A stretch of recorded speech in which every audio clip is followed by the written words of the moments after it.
I was feeling slightly Sofia Vergara. This is her perfume. This is her original perfume. She has, I want to say she has four or five perfumes.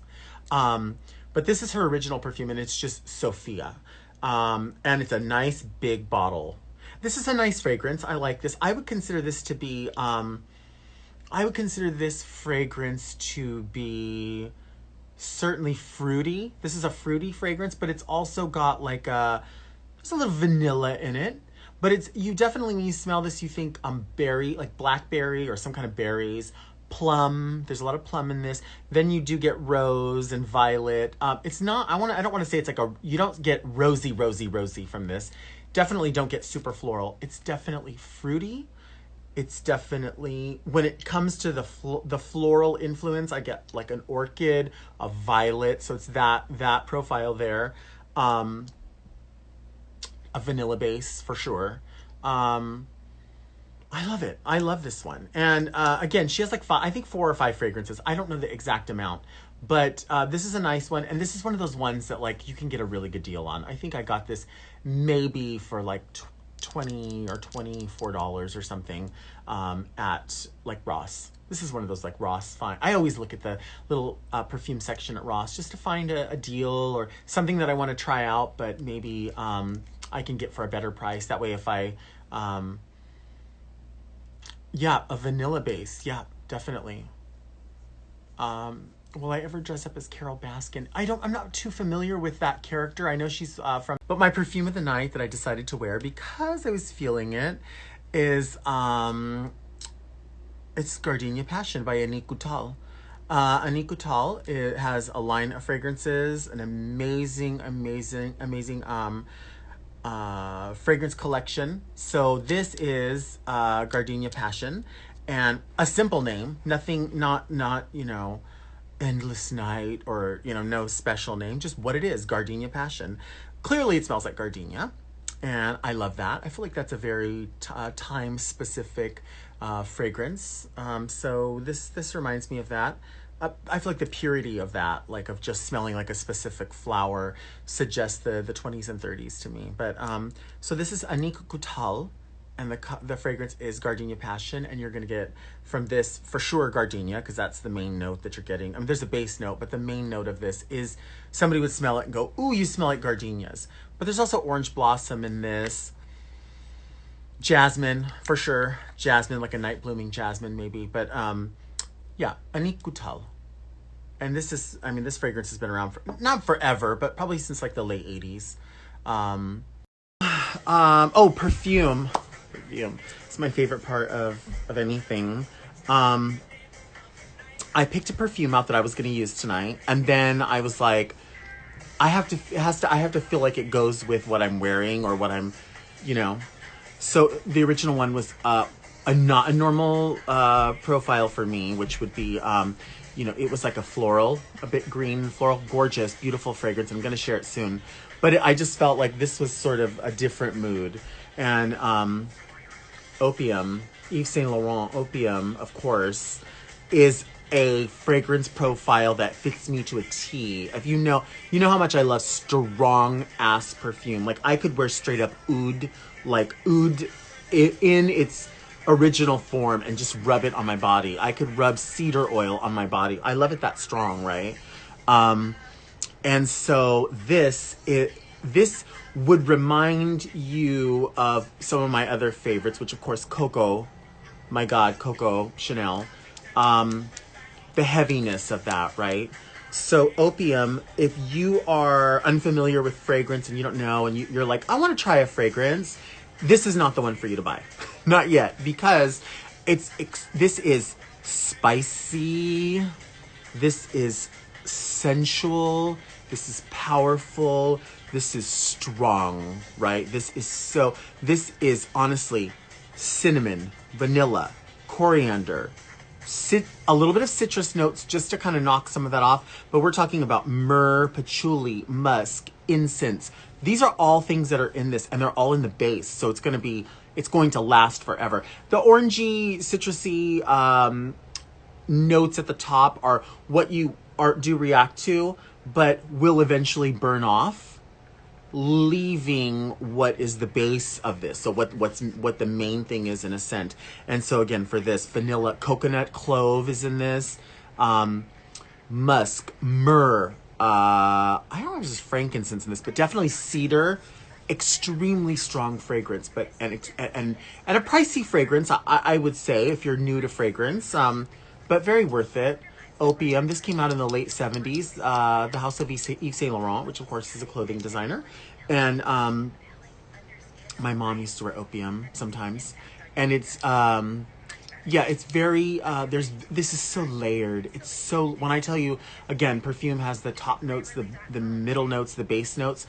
They are there are so many notes in this. The base is insane. It's strong, but it's, oh my god, it's almost heady. Like you can almost get high off of this fragrance because it's so rich and glamorous, and I love it. So yeah, Opium by Yves Saint Laurent. So check into that.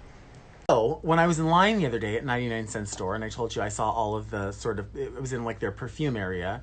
They had a perfume that really caught my eye, and I had to buy it because it was $1.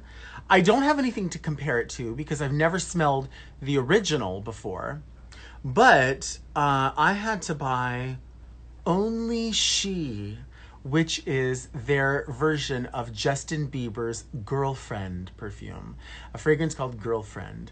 And their name that they came up with wasn't like Secret Lover or Courtesan, or it was Only She. That's the name of the perfume. The company that makes this is called Arden Perfume and Beauty in San Antonio, Texas.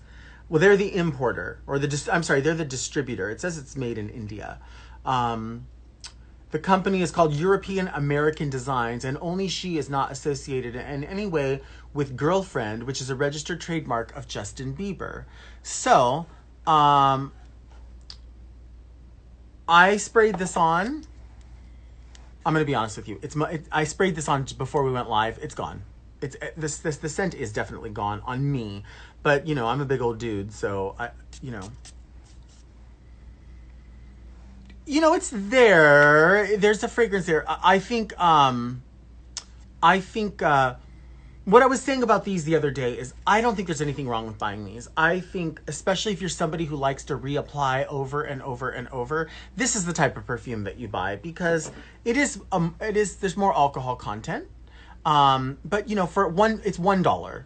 So that you can't have an expectation at all from this fragrance. But it smells good.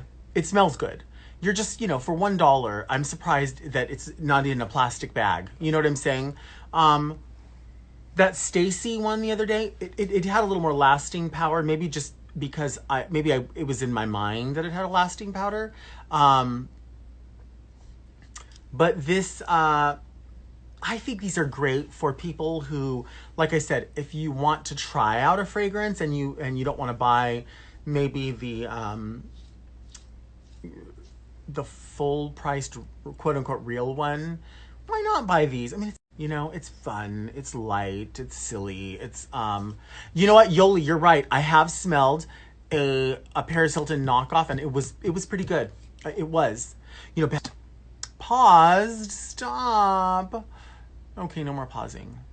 Back in the day, there was a plus size clothing store called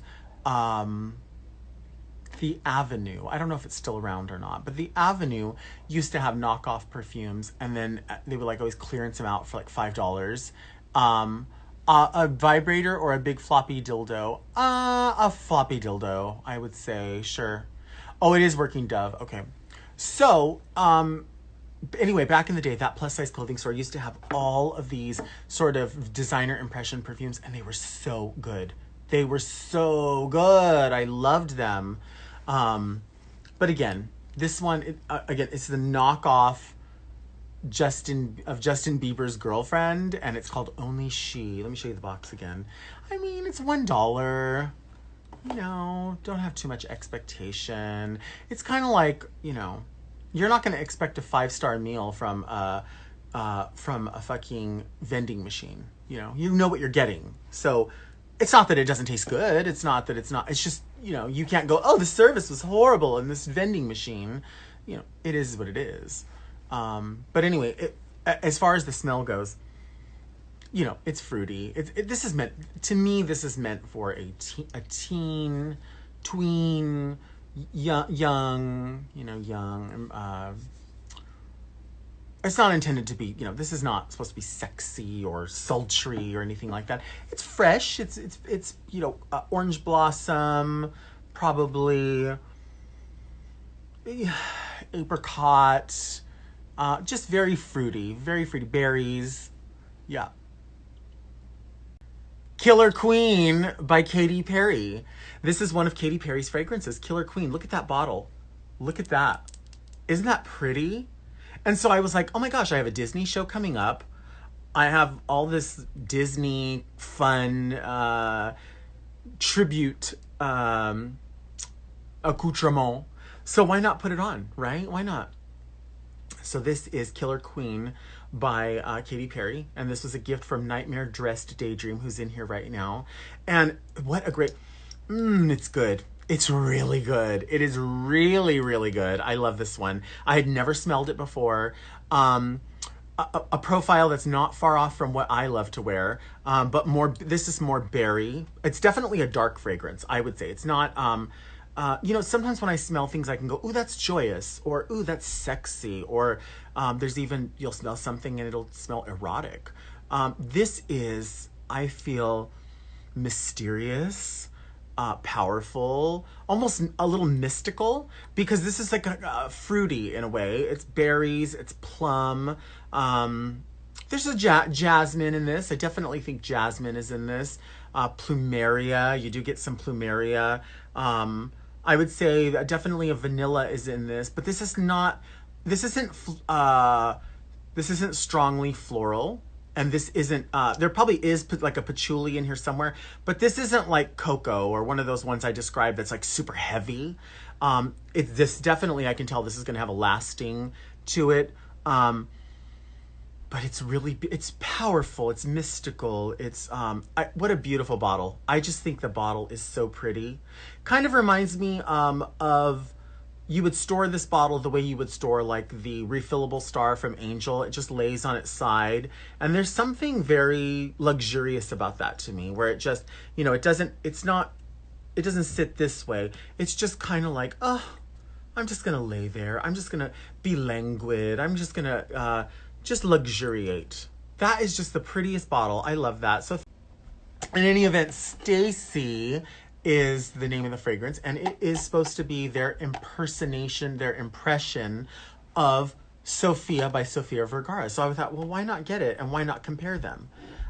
So this is the original one that I had, right? And this is their bottle here. And I have to tell you something that you might find, there it is, that you might find a little weird, or not weird, you might find interesting about this. So this company, clearly, they make a lot of different designer impression perfumes. This is not Parfums de Cour, which is a company that was, I think Prince Machiavelli is the one that made that company, but Parfums de Cour was like the original If You Like, You'll Love. So they used to have like, if you like Giorgio, you'll love Primo. If you like this, you'll like that. This didn't say that. It just said impression of, and it's its own little company. The interesting thing about the box is that's exactly how the Sofia box looks. So I know it's kind of hard to see because the glare keeps going on it. But that's like what the box, the packaging kind of looks like. It's that black with the geometric lines running through it, with slightly rose gold. And then the perfume itself is sort of a gold, coppery color. This is trying to do that as well, but you know, it's $1. This retails for $1. So I bought it, and I have to tell you something. I'm going to spray it on again right now. Where's the... I have to tell you something. It smells exactly like the Sofia one. There's a difference, obviously. So you pay more for a fragrance for a couple of reasons. Obviously, you pay more for something because the product might be made of better quality ingredients. oil is a little more expensive, and the amount of oil that goes into the fragrance is more expensive. On top of that, you're going to pay for the designer name. So if you're buying a Versace perfume, it's going to be more expensive, clearly, than a Gloria Vanderbilt perfume from Kohl's. Doesn't make it a better smelling fragrance to this person or that person, because how much you enjoy the way something smells, I believe, is judged. That's subjective, and you could like something more than another.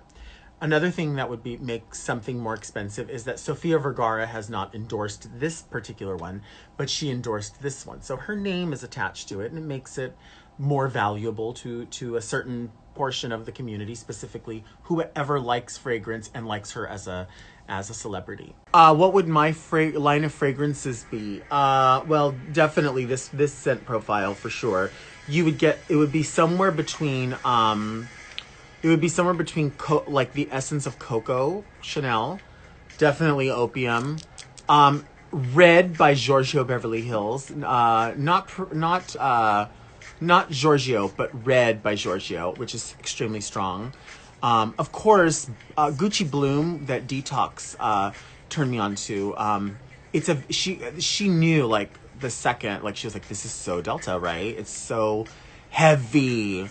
And some people say, oh, when a fragrance is heavy, you just need a little bit. No, I need a lot.